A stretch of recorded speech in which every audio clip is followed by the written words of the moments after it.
কেমন হয় যে প্রতিষ্ঠানে আপনি কোর্স করেছেন সেখানে ইন্টার্নশিপ এবং পরবর্তীতে সেখানেই জব, এমন একটি সুযোগ পেয়েছেন আমাদের রায়েন মাহবুব খান, যিনি কিনা আমাদের এখানে আমাদের এখন কলিগ।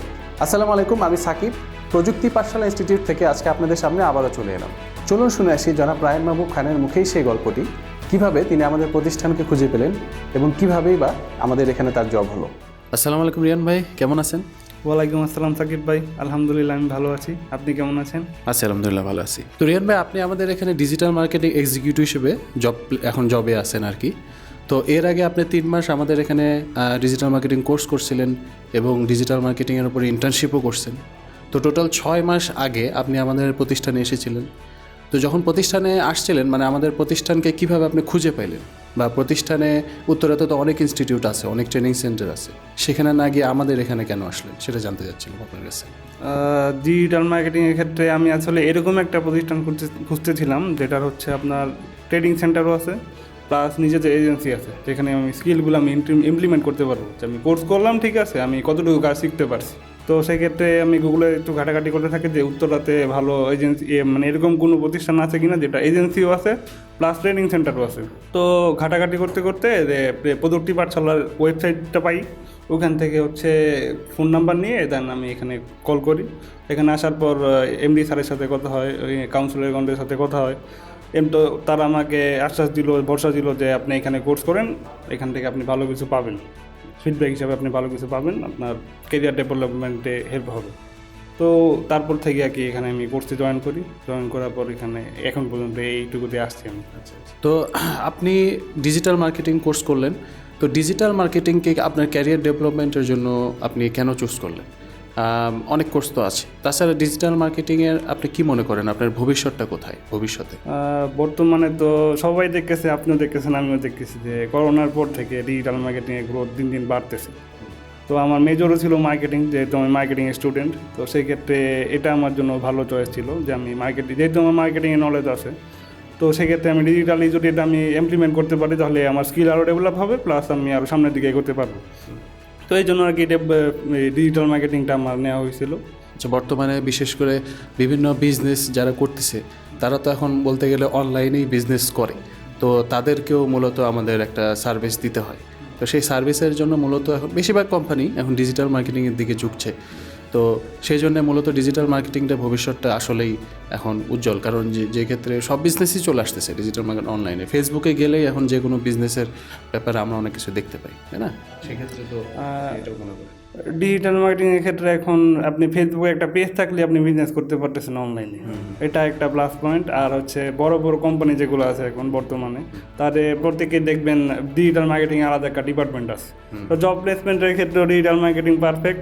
আপনি যদি ফ্রিল্যান্সিং করতে চান সেক্ষেত্রেও মার্কেট প্লেসে ডিজিটাল মার্কেটিংয়ে অনেক কাজ আছে। আর আপনি যদি নিজের বিজনেস রান করতে চান, যে আমি ফিউচারে আমি আমার নিজের বিজনেস রান করবো, সেক্ষেত্রে আমার মার্কেটিং করতে হবে। তো মার্কেটিংয়ের ক্ষেত্রে আমি যেহেতু আমার ডিজিটাল মার্কেটিংয়ের স্কিল আছে, তো আমি সেটা ইমপ্লিমেন্ট করতে পারি। তো এইসব চিন্তা করে আর কি আমি ডিজিটাল মার্কেটিংটা বেছে নিয়েছি, যে এটা আমার জন্য বেস্ট হবে। তো আপনি আমাদের এখানে যখন ডিজিটাল মার্কেটিং কোর্স করছিলেন তখন আপনার মেন্টর কে ছিলেন, বা তিনি আপনাকে কতটুকু সাপোর্ট দিতে পেরেছিলেন আর কি? আমাদের মেন্টর ছিলেন সানি স্যার, আমাদের এমডি স্যার।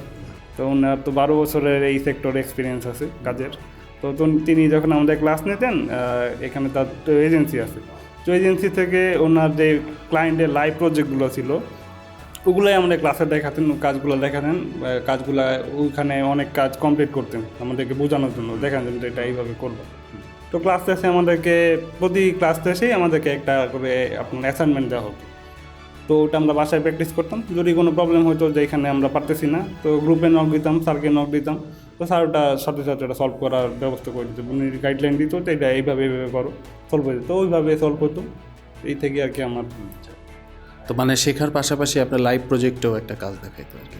তো এখন আপনি কোর্সে যখন লাইভ প্রজেক্টের কাজ করতেছেন এবং ইন্টার্নশিপে এসে ডাইরেক্ট ক্লায়েন্টের সাথেই আপনি লাইভ প্রজেক্টে কাজ করতেছেন, তো আপনার কোর্সে যে লাইভ প্রজেক্ট সেটা আপনার ইন্টার্নশিপে এসে ক্লায়েন্টের লাইভ প্রজেক্টে কতটুকু আপনাকে হেল্প করতেছে?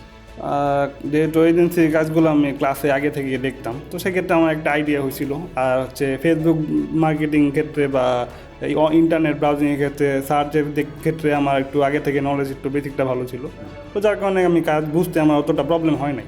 তো লাইভ প্রজেক্টের কাজ যেহেতু আমি ক্লাসে দেখতাম, স্যার দেখাতো আমাদের, তো একটা আইডিয়া ছিল। তো যখন ইন্টার্নশিপে জয়েন করি, আসি, তখন থেকে কাজ যখন ক্লায়েন্টের কাজ যখন দেওয়া শুরু হয়, তখন হচ্ছে একটু প্রবলেম হয়েছে ফার্স্টের দিকে, যে অনেক সময় একটা দেখা এক জিনিস করা এক জিনিস দুটো মূলত পার্থক্য আছে। তো ওইভাবে করতে যে একটু প্রবলেম হতো, তখন সিনিয়র যারা আছে এখানে তো সবাই এক্সপার্ট, তো এক্সপার্টদের কাছ থেকে আমি হেল্প নিতাম। তারা খুবই ফ্রেন্ডলি, এমডি স্যারও ফ্রেন্ডলি। স্যার আমাকে গাইডলাইন দিত যে এটা এইভাবে করো, আইডিয়া দিত, ওই আইডিয়া অনুযায়ী আমি কাজ করতাম। সেই ক্ষেত্রে কাজ করতে করতে একটা সময় আসলে আমার স্কিলটা একটু ডেভেলপ হয়। তো তারপর হচ্ছে ক্লায়েন্টে হ্যান্ডেল করার একটা বিষয় আছে, ক্লায়েন্টের সাথে কমিউনিকেশন করতে হয়, যে স্কিলটা আমার আগে ছিল না। তো এখানে ইন্টার্নশিপ করার পর থেকে আসলে আমার এটা আস্তে আস্তে বাড়তেছে। তো আপনি যখন ক্লাস করছেন এবং যে ইন্টার্নশিপ করতেছেন, এখন জবও করতেছেন, তো এই তিনটার মধ্যে আপনি পার্থক্যটা কোথায় খুঁজে পাচ্ছেন? যে মানে কোন জায়গায় মানে আপনার যে ল্যাকিংস ছিল সেটা আপনি ওভারকাম করতে পারছেন কি? কোর্স তো আপনাকে মাস্ট বি, এটা করতেই হবে, কারণ আপনি কোনো কাজ না জানার না থাকলে তো আপনি এই কাজটা দিলেও আপনি করতে পারবেন না। তো কাজ ছাড়া যদি, কোর্স ছাড়া যদি আপনি কমপ্লিট করা ছাড়া যদি আপনি কাজের মধ্যে আসেন, এরকম হবে যে আপনাকে নৌকা ধরা দেওয়া হয়েছে কিন্তু কোনো বইটা নাই, আপনি চালাবেন কীভাবে সেটি। তো সেই ক্ষেত্রে ক্লাসটা অবশ্যই কাজ করে, এই ক্ষেত্রে হেল্প করে এটা। কাজটা আপনাকে যখন আপনি ক্লাসগুলো করবেন, আপনার একটা আইডিয়া হবে, মাথায় একটা আইডিয়া জেনারেট হবে যে কাজটা কীভাবে করতেছে, দেখতেছেন, প্লাস প্র্যাকটিস করলে এটা স্কিল অটোমেটিকই আস্তে আস্তে বাড়তে থাকে। তো এটা আপনাকে চেষ্টা থাকতে হবে অবশ্যই। তো সেই ক্ষেত্রে আমার চেষ্টা ছিল, আমি ট্রাই করতাম। প্লাস ইন্টার্নশিপে যখন জয়েন করছি, তো এখানে কোনো ম্যান্ডেটরি ছিল না যে আপনাকে ফুল টাইমই করতে হবে, মানে অফিস টাইম যতক্ষণ থাকে।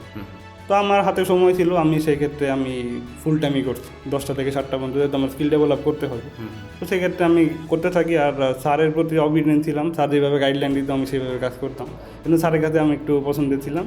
তো এই জন্য আর কি স্যার পছন্দ করতাম আমাকে। পরে যখন ইন্টার্নশিপ শেষ হয়, তখন কাজের স্কিলও আমার একটু বেটার হয়েছে। তো তারপর স্যার আমাকে জব অফার করে এখানে। আচ্ছা, আপনি জব করার আগে মানে আপনাকে কতদিন ইন্টার্নশিপ করতে হয়েছিল এখানে?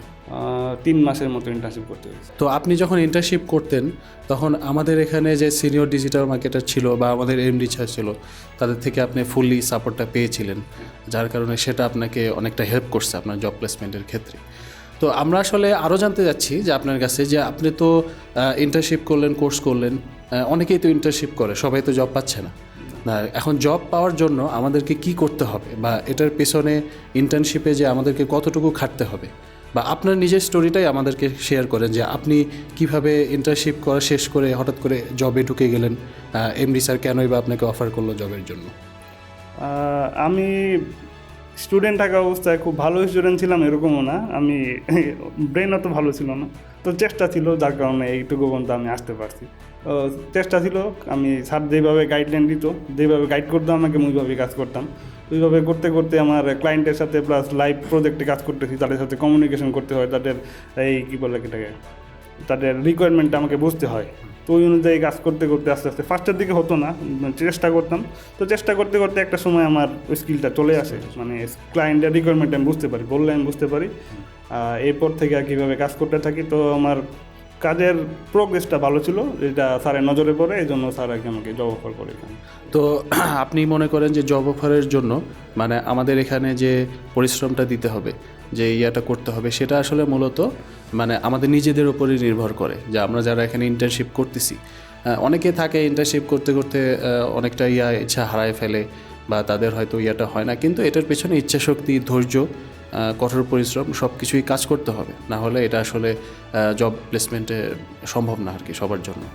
তো ধন্যবাদ রিয়ান ভাই, আপনি এত কষ্ট করে আমাদের এখানে ইন্টারভিউ দিতে আসার জন্য। আশা করি আপনি আমাদের এখানেই থাকবেন এবং ভবিষ্যতে যাতে আপনি আরও বড় পজিশনে যেতে পারেন। এখন ডিজিটাল মার্কেট এক্সিকিউটিভ আছেন, ভবিষ্যতে আরও সিনিয়র ডিজিটাল মার্কেটের পজিশনে যেন যেতে পারেন, সেই কামনা আপনার জন্য থাকবে। আর আশা করি ভবিষ্যতে আমাদের ফ্রিল্যান্সিংয়ের যারা নতুন ইন্টার্নশিপে আসবে, নতুন ইন্টার্নশিপ করতে আসবে, তাদেরকে আপনি গাইডলাইন দেবেন।